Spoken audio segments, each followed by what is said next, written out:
Good morning students. Because online classes में आपका स्वागत है।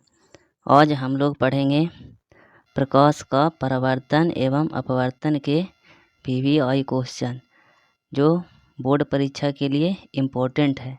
तो इस लेक्चर में हम लोग क्वेश्चन 1 से 20 तक करने वाले हैं। चलिए देखते हैं। प्रकाश के बारे में देख लेते हैं। प्रकाश एक ऊर्जा है जिससे हमें देखने की अनुभूति प्रदान होती है या प्रकाश देखने में मदद करता है। जब प्रकाश वस्तु पर पड़ता है तो यह प्रकाश को अपवर्तित करता है और जब परावर्तित प्रकाश हमारी आँखों तक पहुँचता है तब वस्तुओं को हम लोग देख सकते हैं। यानी कोई प्रकाश हमारी आँखों पर वस्तु पर पड़ेगा और वस्तु पर से रिटर्न होकर जब आँख पर जाएगा तब हम लोग किसी वस्तु को देख सकते हैं। पहला क्वेश्चन देखते हैं। प्रकाश की किरण गमन करती है तो प्रकाश की किरण हमेशा सीधी रेखा में गमन करती है, क्योंकि जब भी प्रकाश चलता है तो स्ट्रेट लाइन में जाता है। तो प्रकाश की किरण हमेशा सीधी रेखा में गमन करती है। दूसरा क्वेश्चन है कि प्रकाश का वेग न्यूनतम होता है, यानी सबसे कम प्रकाश का वेग किस में होता है यह बताना है। तो देखिए, सबसे कम प्रकाश का वेग होता है कांच में होता है और सबसे ज़्यादा होता है निर्वात में होता है, उसके बाद वायु में और उसके बाद होता है जल में। तो मेरा ये आंसर हो जाएगा कि कांच में सबसे कम प्रकाश की चाल होता है। अब देख लेते हैं सब में कितना कितना प्रकाश की चाल होता है।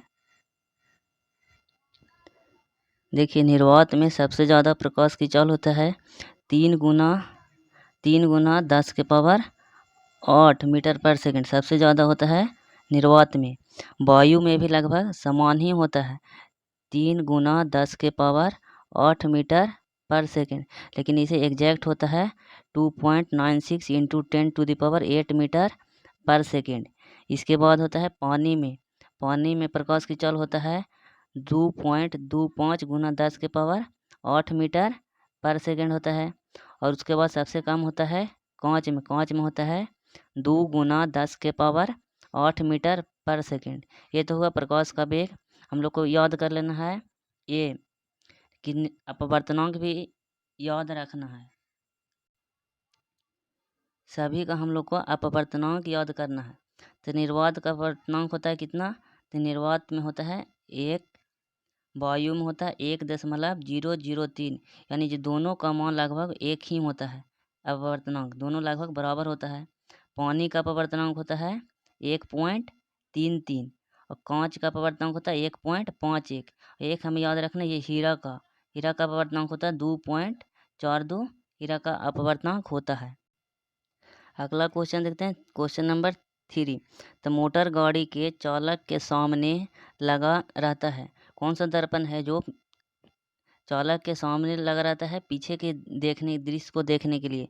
तो इसका आंसर हो जाएगा उत्तल दर्पण लगा हुआ था जो छोटा प्रतिबिंब बनाता है।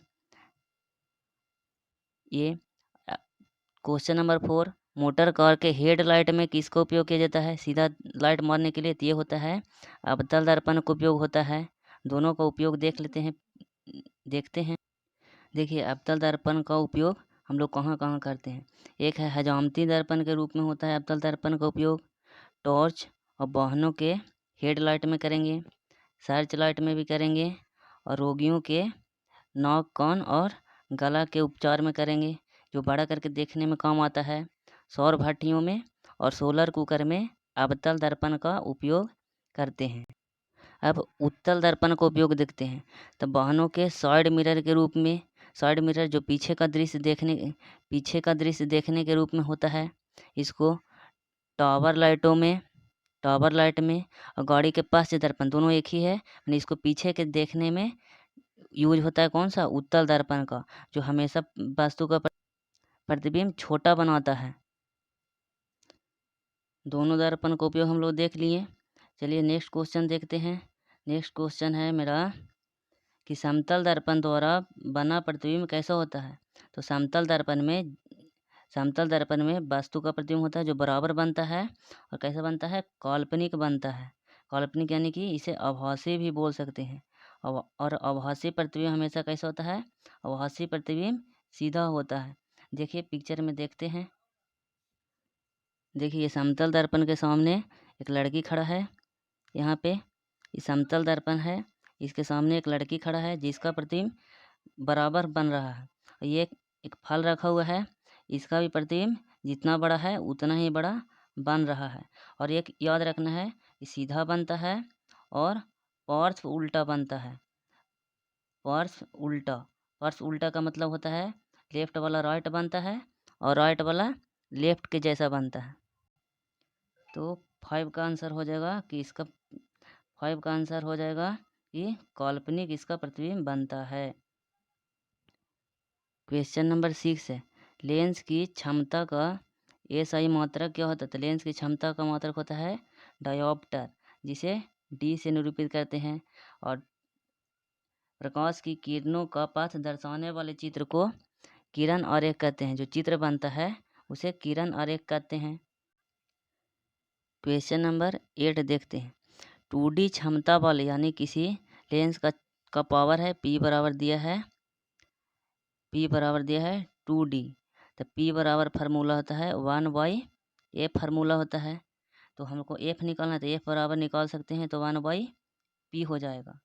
तो f इजिकल टू 1 और p का मान दिया है, p का मान कितना था, तो p का मान दिया है 2, तो 1/2 ये आ जाएगा मीटर में आ जाएगा, लेकिन ऑप्शन है सेंटीमीटर में।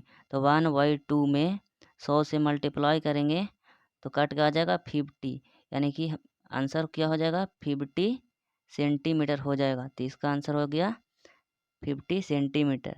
नेक्स्ट, किसी उत्तल लेंस का फोकसांतर 50 सेमी है तो उसकी क्षमता पूछ रहा है। तो फोकसांतर है 50, तो देखते हैं इसको मैथ बनाते हैं। तो उत्तल लेंस में एफ दिया है, एफ दिया है कितना 50 सेंटीमीटर, यानी कि उत्तल लेंस का क्षमता प्लस में होता है।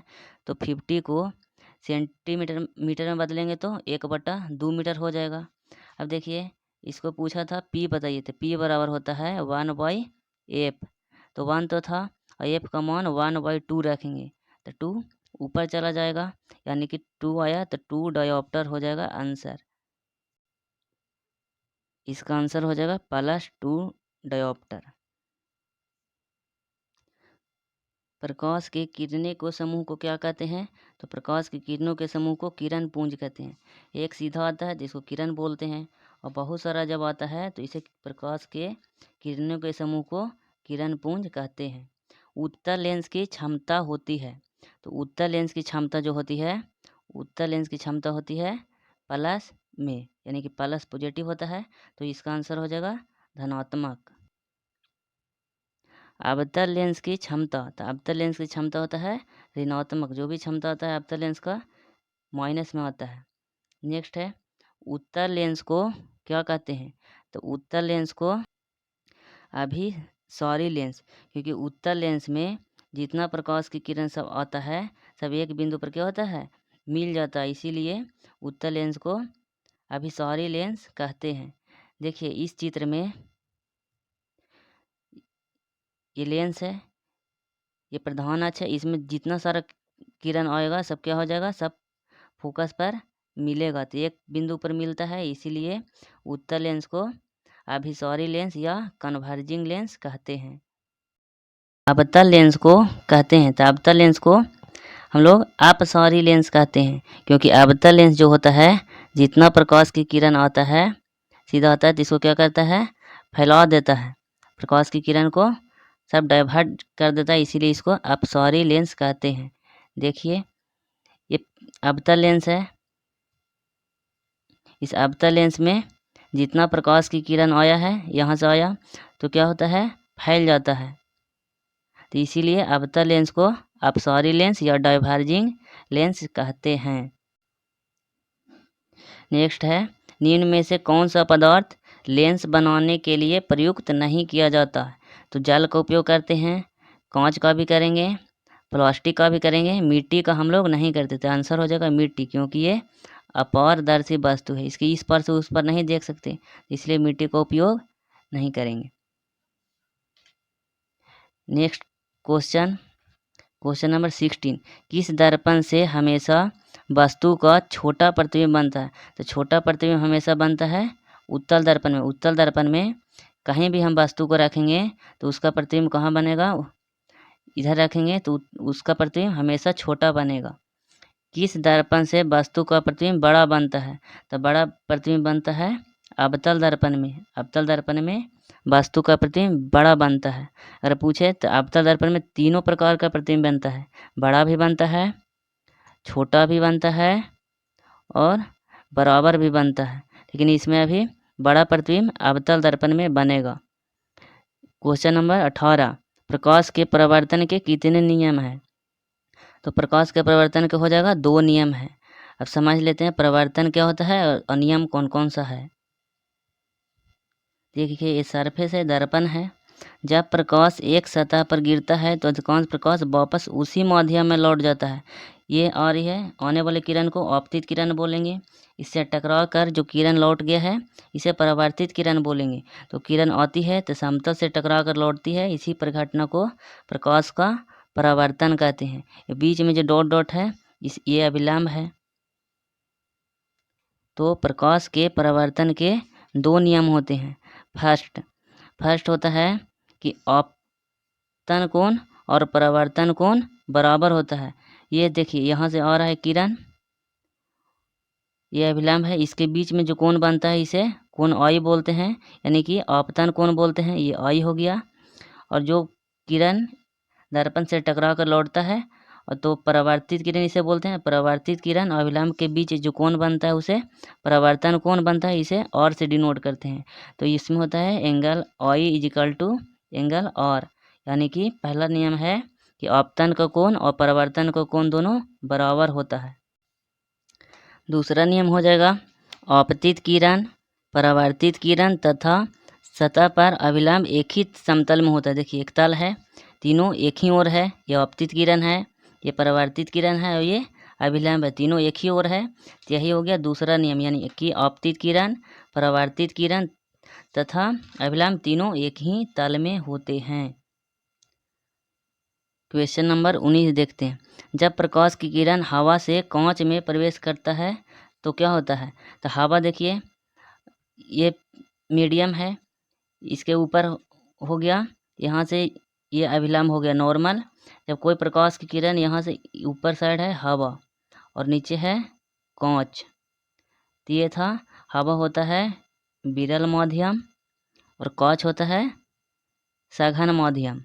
तो ये किरण आ रही थी, इसको आना चाहिए था सीधे ऐसे, लेकिन क्या होता है अभिलंब की ओर मुड़ जाता है, क्योंकि नीचे कांच है जो सघन माध्यम है। तो मेरा आंसर हो जाएगा कि अभिलंब के निकट हो जाता है, यानी अभिलंब की ओर मुड़ जाता है। अगला क्वेश्चन नंबर 20, फोटोग्राफी कैमरे का अभिदृश्यक लेंस कौन सा होता है? तो ये होता है उत्तल लेंस होता है। Thank you. अगर आपको ये वीडियो पसंद पड़ा हो तो लाइक करें, शेयर करें और सब्सक्राइब करें।